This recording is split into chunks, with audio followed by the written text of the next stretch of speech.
Hello friends, welcome to my sweety சமையல். இன்றைக்கி நம்ம சமையலில் சப்பாத்தி, பூரி, இட்லி, தோசைக்கு ரொம்ப அட்டகாசமான ஒரு சைடிஷ் தான் பார்க்க போகிறோம். இது ரொம்ப டேஸ்ட்டாக இருக்கும்.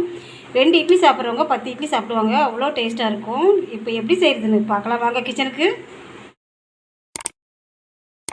அதில் ஒரு மிக்ஸி பவுல் எடுத்துக்கலாம். 300 கிராம் மொச்சை இதை போட்டலாம். மொச்சையை தண்ணி ஊற்றி நல்லா கழுவிக்கலாம். மொச்சை நல்லா கழுவிட்டு வந்தாச்சு. இப்போ தண்ணி ஊற்றி ஊற வச்சிடலாம்.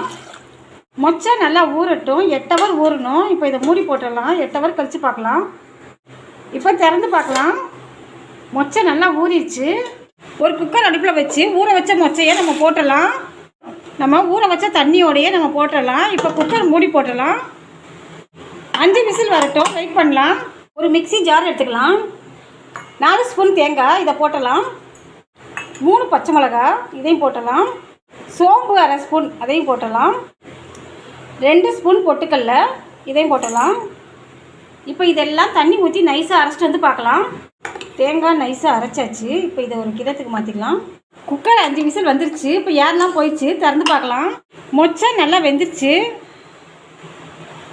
இப்போ இது ஒரு கிணத்துக்கு மாற்றிக்கலாம். ஒரு குட்டி ஃபேன் வச்சு 3 ஸ்பூன் எண்ணெய் ஊற்றிருக்கிறேன். எண்ணெய் நல்லா காஞ்சிருச்சு.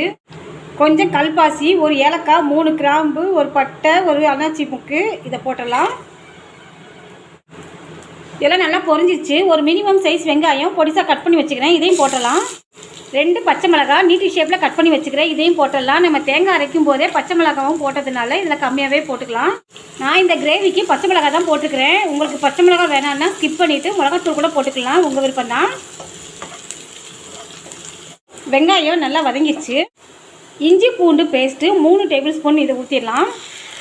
நம்ம மொச்சை உருளைக்கிழங்கெல்லாம் போட்டு செய்கிறதுனால இஞ்சி பூண்டு பேஸ்ட் எக்ஸ்ட்ரா 1 ஸ்பூன் கூட போட்டுக்கலாம். இஞ்சி பூண்டு பேஸ்ட்டு நல்லா வதங்கிடுச்சு. நம்ம வேக வச்சு எடுத்து வச்சுக்கிற மொச்சை இதை போட்டலாம். 100 கிராம் உருளைக்கிழங்கு வேக வச்சு தோல் உரித்து கட் பண்ணி வச்சுருக்கிறேன், இதையும் போட்டலாம். சின்ன காலிஃப்ளவர் க்ளீன் பண்ணி சுடுதண்ணியில் போட்டு வச்சுருக்கிறேன், இதையும் போட்டலாம். காலிஃப்ளவர் கட்டாயம் சுடுதண்ணியில் போட்டு இடுங்க. இது எல்லாத்தையுமே வேக வச்சு எடுத்து வச்சுக்கிறோம். அதனால் ரொம்ப நேரம் வதக்க வேண்டிய அவசியம் இல்லை, ஒரு 2 நிமிஷம் வதக்கினா போதும். இப்போ நம்ம தேங்காய் அரைச்சி வச்சதை ஊற்றிடலாம். நம்ம மிக்ஸி ஜார் கழுவுன தண்ணி அதையும் ஊற்றிடலாம். இப்போ இந்த கிரேவிக்கு தேவையான அரை ஸ்பூன் உப்பு அதையும் போட்டலாம். இப்போ இது எல்லாம் சேர்த்து நல்லா கிண்டி விட்டுக்கலாம். காலிஃப்ளவர் உருளைக்கிழங்கு மொச்சை போட்டு செஞ்சால் ரொம்ப டேஸ்ட்டாக இருக்கும். சப்பாத்தி, பூரி, இட்லி, தோசை எல்லாத்துக்கும் நல்லாயிருக்கும். நம்ம பட்டாணி போட்டு செஞ்சுருப்போம். இந்த மாதிரி ஒரு முறை செஞ்சு பாருங்கள்.